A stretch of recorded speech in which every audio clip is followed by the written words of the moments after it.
అంటే నీకు చంపింది 26 మందిని, కానీ దాని ఇంపాక్ట్ కోట్లాది మంది జనాభా ఆశేష్ మొత్తం భారతదేశం మొత్తం మీద ఉంది. వెళ్ళి మీ ప్రధానమంత్రికి చెప్పుకో, మీ మోడీకి చెప్పుకో, మీ మోడీకి చెప్పుకో. అది మోదీ గారికి చెప్పడం కాదు, అది చంపేసి నన్ను కూడా చంపేయాలన్నాడు మసూదన్ గారి భార్య. వెళ్ళి మా బిడ్డలు కూడా చంపేయండి, మీ మోడీకి చెప్పుకోపో.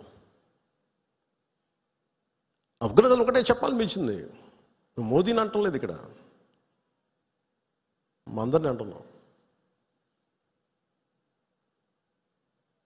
ఎందుకంటే ఇలాంటి సమయం, ఎలాంటి క్లిష్టమైన కష్టమైన సమయం కాబట్టి నిత్యం విమర్శించే మోదీ గారిని విమర్శించే నాయకులు కూడా ఈరోజు ఆయనకు మద్దతు తెలుపుతూ ఉన్నారు. దేశం అంత ఏకతాటిపైకి వచ్చింది మొట్టమొదటిసారి.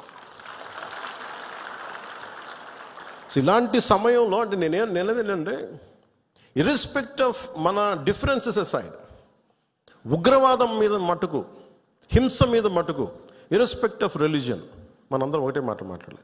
దీంట్లో మాట్లాడితే ఓట్లు పోతాయా, దీంట్లో మాట్లాడితే ఓట్లు వస్తాయి, ఇవన్నీ ఆలోచించకండి.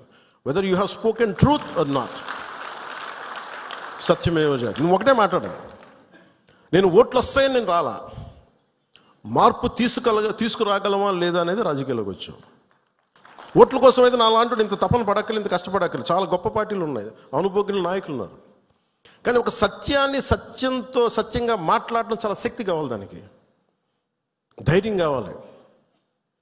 సహజంగా ఇలాంటి సంఘటనలు ఉగ్రవాదులు జరగగానే అందరూ మనకెందుకు వాళ్ళు మన టార్గెట్ చేస్తారేమో అనుకుంటాను. మన సరిహద్దులకు వెళ్ళలేదు. నేను చెప్పాను, మన అందరూ ఇళ్లలో కూర్చొని జాగ్రత్తగా ఉండి ఎవ్వరికి ఒక మాట అనుకున్నామంటే మన ప్రాణాలు రక్షణతో ఉంటాయనుకుంటున్నారా? మన చనిపోయిన మధుసూదన్ గారిని చూడండి, ఆయన ఎవరికి హాని చేశాడు? ఎవరిని పల్లెత్తి మాట అనలా.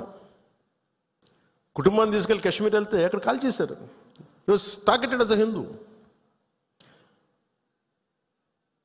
ఇది ఎక్కడో కూర్చోబెట్టి మత సామరస్యం చాలా చాలా అవసరం ఈ దేశానికి. చాలామంది మత కలహాలు క్రియేట్ చేయాలనుకున్నా కానీ కొంతమంది చేస్తుంటారు. దాన్ని మీరు అడ్డుకోవాలి. మీ కళ్ళ ముందు ఒక సంఘటన జరుగుతున్నప్పుడు మీరు అడ్డుకోండి.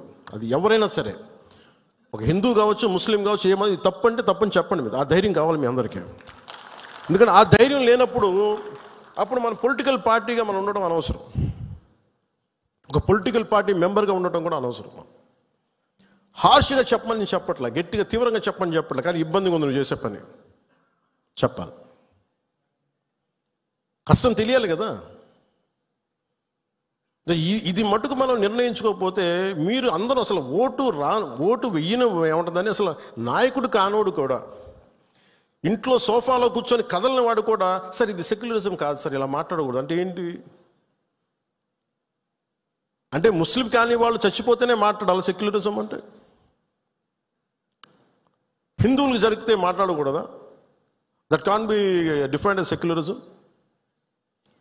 ఇది సమస్య మన దేశంలో. అందుకని ఇలాంటి ఈరోజు నాయకులందరికీ, మన జన సైనికులందరికీ కూడా, విరమణ అందరికీ కూడా నాకు ఒక విన్నపం ఏంటంటే, సెక్యులరిజం అనే పదానికి మీరు ఈ పడికట్టు డెఫినేషన్ మీరు తీసుకోకండి. ఇది మటుకు మీరు చాలా చాలా స్పష్టంగా తీసుకోవాలి.